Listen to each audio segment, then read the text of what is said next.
সুপ্রিয় শিক্ষার্থী, সবাইকে আন্তরিক শুভেচ্ছা।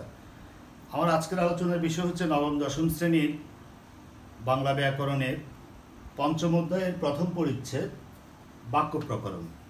তো বাক্য প্রকরণে তোমরা দেখে থাকবে যে এখানে বাক্য কি, বাক্যের প্রকারভেদ, বাক্যের বিশ্লেষণ, তারপর বাক্য রূপান্তর, এরপরে বাক্য সংক্ষেপণ, অনেকগুলো জিনিস আছে। এবং এর সাথে কিন্তু তোমরা এটাও লক্ষ্য করবে এই টপিকটার সাথে কিন্তু তোমরা যে বাক্য রূপান্তর যেটি আছে এটি তোমরা ইংলিশে করে থাকো, ট্রান্সফরমেশন অফ সেন্টেন্স। তো এই কারণে বইতে যেভাবে আলোচনা করা হয়েছে একটু ভিন্নভাবে আমি এটা আলোচনা করব। প্রথম দিকে আমরা বাক্য নিয়ে কথা বলবো, বাক্যের যে তিনটি গুণ আছে সেই গুণগুলো নিয়ে কথা বলবো, তারপরে আমি রিলেটেড কিছু টপিক নিয়ে কথা বলবো। তো আসো আমরা প্রথমে জানি বাক্য কি। আমি বোর্ডে একটা সংজ্ঞা লিখে রেখেছি। বাক্যটা আমরা সবাই জানি। বাক্যটা কি? সুনির্দিষ্ট কিছু পদসমষ্টি। শুধু পদসমষ্টি হলে চলবে না। আমি লিখেছি, দেখো, যে সুবিন্যস্ত পদসমষ্টি দ্বারা কোনো বিষয়ে বক্তার মনোভাব সম্পূর্ণরূপে প্রকাশিত হয় তাকে বাক্য বলে। ইংলিশে আমরা সেন্টেন্স বলি। এই বাক্যটা হচ্ছে ভাষার মূল উপকরণ। বাক্যটাকে বলা হচ্ছে ভাষার মূল উপকরণ। যে কোনো ভাষার মূল উপকরণ হচ্ছে, অনেক সময় তোমার এমসিকিউ প্রশ্ন আসে, উপকরণ হচ্ছে বাক্য। ভাষার মূল উপকরণ হচ্ছে বাক্য, এবং বাক্যের মূল উপাদান হচ্ছে বা মৌলিক উপাদান হচ্ছে শব্দ। বাক্যের মৌলিক উপাদান হচ্ছে শব্দ। মৌলিক উপাদান হচ্ছে শব্দ, আর মূল উপকরণ হচ্ছে বাক্য। ভাষার মূল উপকরণ। তো বাক্যের একটা উদাহরণ দেওয়া যাক। যেমন ধরো, আমি প্রতিদিন স্কুলে যাই। আমি প্রতিদিন স্কুলে যাই। ঠিক আছে, এই চারটা শব্দ মিলে যখন একটা পূর্ণাঙ্গ অর্থ প্রকাশ করলো, তখনই কেবল সেটাকে আমরা বাক্য বলতে পারি। আমি যদি বলি আমি প্রতিদিন, এটা কিন্তু মনের ভাবটা এর মধ্য দিয়ে ব্যক্ত হয় না। বা আমি প্রতিদিন স্কুলে, তাও কিন্তু হচ্ছে না। যেই মাত্র বললাম যাই, তাহলে কিন্তু বাক্যের অর্থের পরিসমাপ্তি ঘটলো, তখনই কেবল এটি বাক্য হবে। চলো আমরা তাহলে দেখি বাক্যের একটা সার্থক বাক্যের কয়টা গুণ থাকে। তোমরা নিচের ক্লাসেও পড়েছ, একটা সার্থক বাক্যের 3টি গুণ থাকে। এটা তোমরা জানো। কয়টি গুণ? 3টি গুণ। এই 3টি গুণ কি কি? একটাকে 1 নম্বরকে বলে কি? আকাঙ্ক্ষা। ঠিক আছে। 2 নম্বর হচ্ছে আসক্তি, এটা তোমরা জানো। 3 হচ্ছে যোগ্যতা। একটা সার্থক বাক্যে এই 3টি গুণ অবশ্যই থাকতে হবে। ঠিক আছে। প্রথমে আসে আকাঙ্ক্ষা। আকাঙ্ক্ষাটা কি? এক্সপেক্টেন্সি। এটা কি? আকাঙ্ক্ষা মানে, আমরা এই যে একটু আগে যে উদাহরণটা দিলাম, আমি কি প্রতিদিন না, এরপরে কি প্রশ্ন যাচ্ছে, স্কুলে, তাও হচ্ছে না, যাই বললে অর্থের পরিসমাপ্তি হচ্ছে। অর্থাৎ অর্থ উপলব্ধির জন্য একটা পদের পর আরেকটা পদ শোনার যে ইচ্ছা, সেটি হচ্ছে আকাঙ্ক্ষা। এই গুণটা কিন্তু একটা বাক্যের মধ্যে থাকতে হবে। একটা পদ শোনার পর আরেকটা পদ শোনার যে ইচ্ছা বা বাসনা, আকাঙ্ক্ষা, ইচ্ছা বা বাসনা, মূল শব্দটা আমি লিখে রাখলাম। একটা পদ শোনার পর আরেকটা পদ শোনার যে ইচ্ছা, আকাঙ্ক্ষার নিবৃত্তি ঘটলে, আমি যখনই বললাম যাই, তাহলে আকাঙ্ক্ষার নিবৃত্তি ঘটলো, মনের ভাবটা সম্পূর্ণরূপে প্রকাশ পেল। আকাঙ্ক্ষার নিবৃত্তি ঘটলে হয়ে গেল, সেটি বাক্য হলো। তো একটা সার্থক বাক্যের অবশ্যই এই গুণটা থাকতে হবে, আকাঙ্ক্ষা থাকতে হবে। তারপরে দেখো আসক্তি। আসক্তি কি? প্রক্সিমিটি। আসক্তিটা কি? যেমন তোমার বই একটা উদাহরণ দেওয়া আছে যে স্কুলে পুরস্কার আমাদের হবে কাল বিতরণী, এরকম করে একটা এলোমেলো করে। এটাকে যদি আমি সাজিয়ে লিখি, কাল আমাদের স্কুলে পুরস্কার বিতরণী উৎসব অনুষ্ঠিত হবে, তাহলে এই যে প্রথমে যে আমি পদসমষ্টি বললাম, পদসমষ্টি আসলে কিছু পদসমষ্টি কিছু পদ জুড়ে দিলে কিন্তু সেটা বাক্য হয় না। বিভিন্ন পদের মধ্যে যে পদগুলো আমি ব্যবহার করছি, পদগুলোর মধ্যে একটা পারস্পরিক অন্বয় বা সম্পর্ক থাকতে হবে, এটা এক নম্বর কথা। আর আরেকটা কথা হচ্ছে যে কি, এই বাক্যের মধ্যে যে পদগুলো আছে সেগুলো সবগুলো মিলে যখন একটা অখণ্ড ভাবটাকে প্রকাশ করবে তখনই কেবল সেটি বাক্য হবে। সুতরাং এই আসক্তি বলতে আমি বুঝছি যে সুশৃঙ্খল পদবিন্যাস, এটাকে এক কথায় বলছি আমি সুশৃঙ্খল পদবিন্যাস। পদবিন্যাসগুলো পদের যে সাজানোটা এলোমেলো হওয়া যাবে না, কি নির্দিষ্ট নিয়মে ব্যাকরণের যে নিয়ম আছে সেই নিয়ম অনুযায়ী আমি পদগুলোকে যদি বিন্যস্ত করি, সাজিয়ে লিখি, তাহলে সেটি আসক্তিপূর্ণ বাক্য হবে। এবং এটি কিন্তু একটা বাক্যের অন্যতম গুণ, বাক্য হওয়ার শর্ত। ঠিক আছে, অন্তর্নিহিত ভাবটা যদি যথাযথভাবে যদি প্রকাশ না পায় তাহলে কিন্তু বাক্যটার আসক্তি গুণটা নাই, সেটা বুঝবো। অন্তর্নিহিত ভাবটা যখন যথাযথভাবে প্রকাশ পায় তার মানে সুশৃঙ্খল পদবিন্যাসটা আছে। আচ্ছা, এরপরে আসো আমরা যোগ্যতা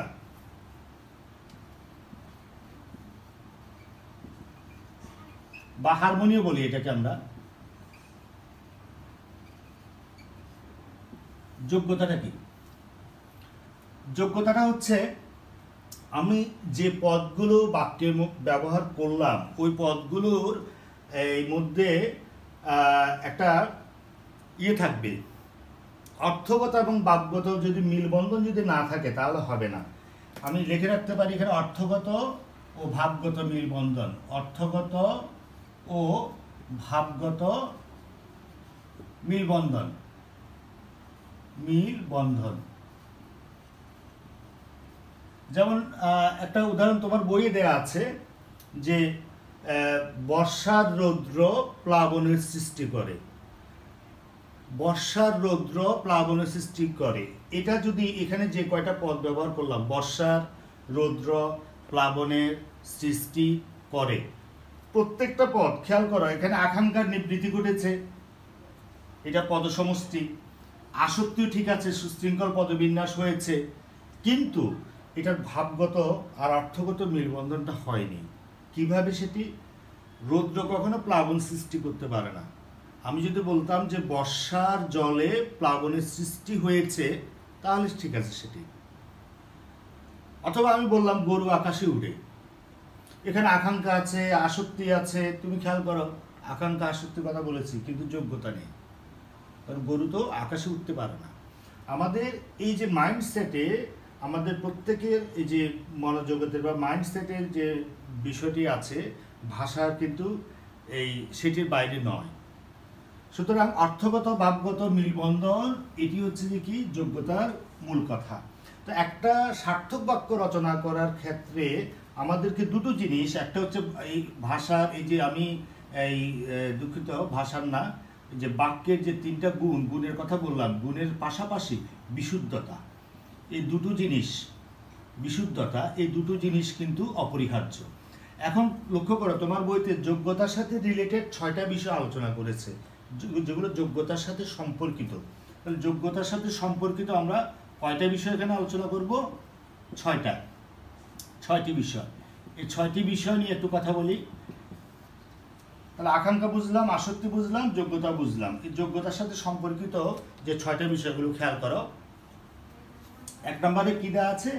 রীতিসিদ্ধ অর্থবাচকতা। রীতিসিদ্ধ অর্থবাচকতা এটি কি? 1 নম্বরে দেওয়া আছে রীতিসিদ্ধ অর্থবাচকতা। অর্থবাচকতা এখানে কি বলা হয়েছে?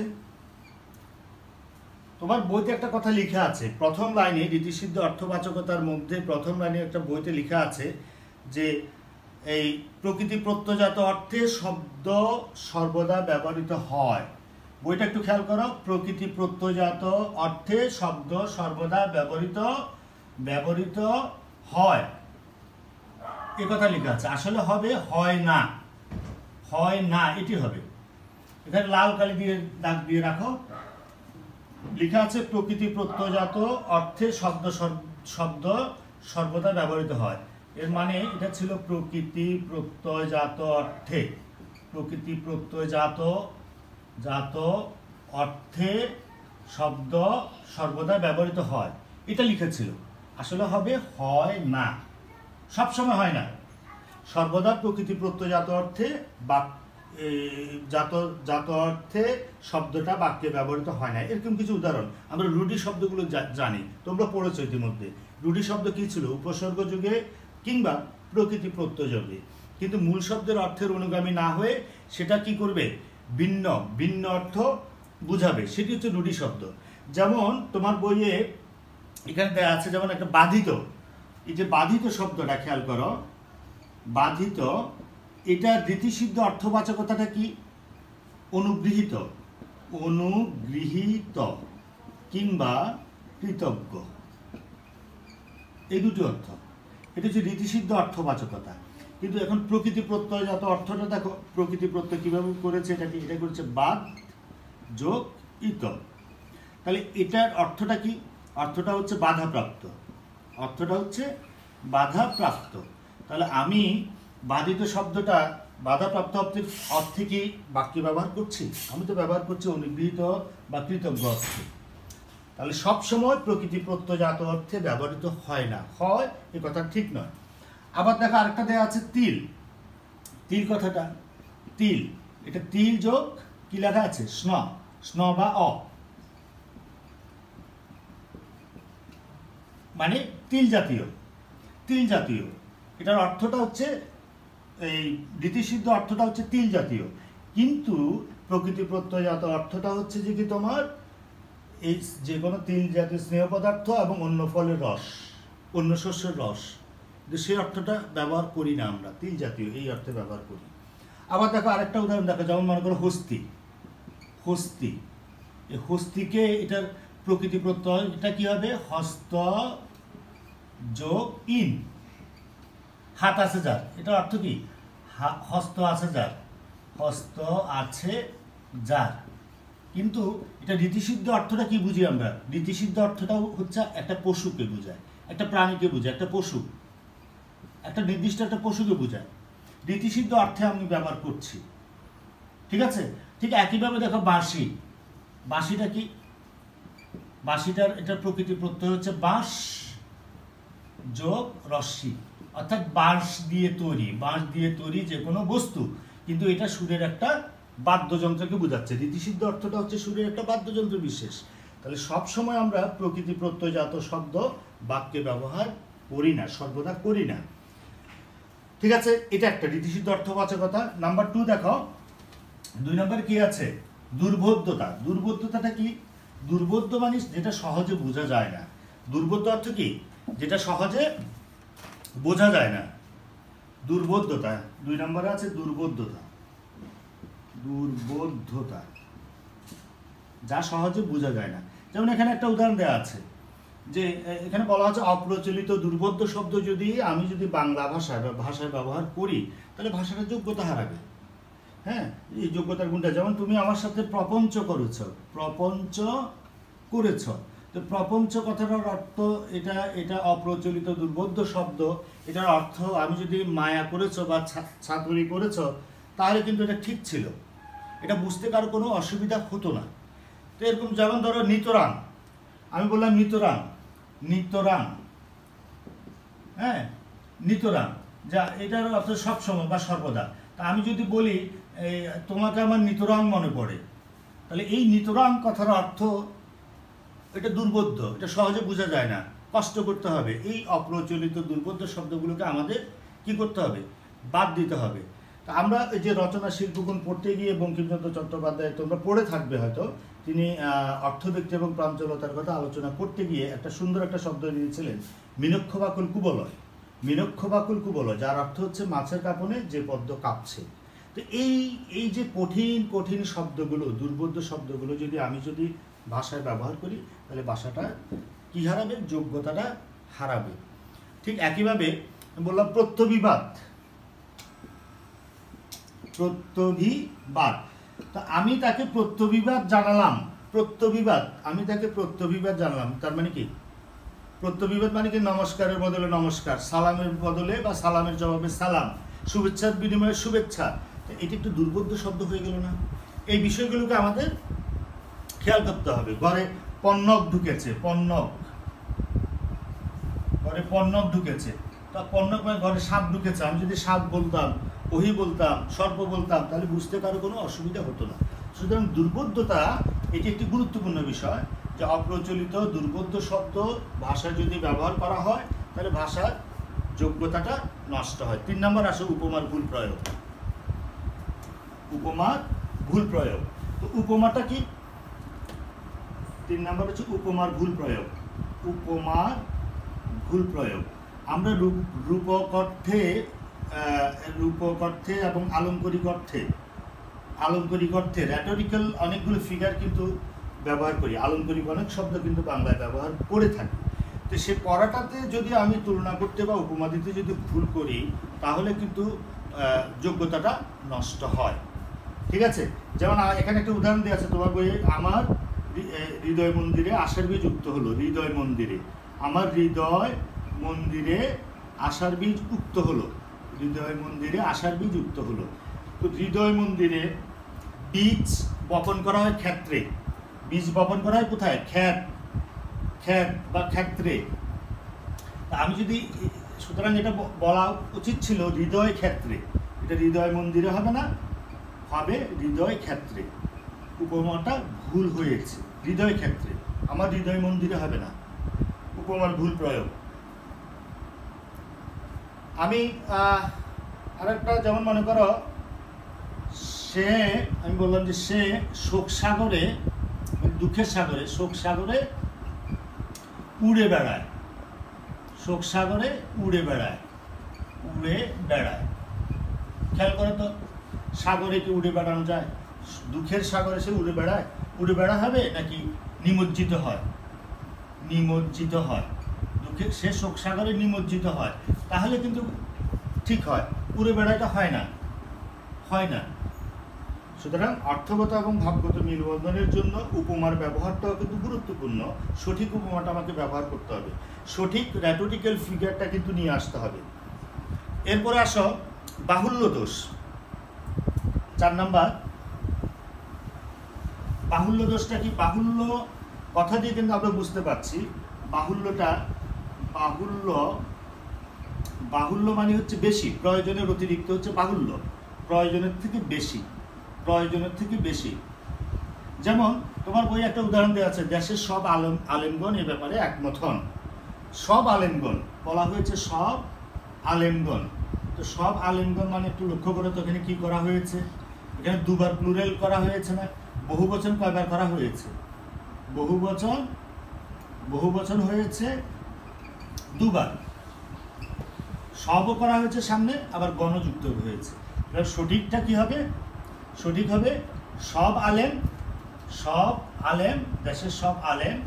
সব বলার সাথে সাথে এটা প্লুরাল হয়ে গেল, অথবা আলেমগণ, আলেমগণ। ঠিক আছে? তাহলে বচন আমি যে 2বার প্লুরাল করলাম, সেটা কিন্তু প্রয়োজনে বেশি, বাহুল্য দোষ। ঠিক একইভাবে আমি অনেক সময় বিশেষণের অতিশয়নের বর্ণনা দিতে গিয়ে কম্পারেটিভ ডিগ্রিটার ক্ষেত্রে যেমন আমরা অনেক সময় বলি, ভুল করে থাকি। এই যেমন তুমি আমার কাছে অধিক প্রিয়তর, অধিক প্রিয়তর, আমি বা অধিকতর লিখলাম, অধিক প্রিয়তর এটা হয় না, যোগ দেওয়ার ক্ষেত্রে হয় অধিক প্রিয়, ঠিক আছে, অথবা প্রিয়তর। তুমি আমার কাছে প্রিয়তর, অথবা তুমি আমার কাছে অধিক প্রিয়। ঠিক আছে? অনেক সময় জোর দেওয়ার ক্ষেত্রে এটা হয়।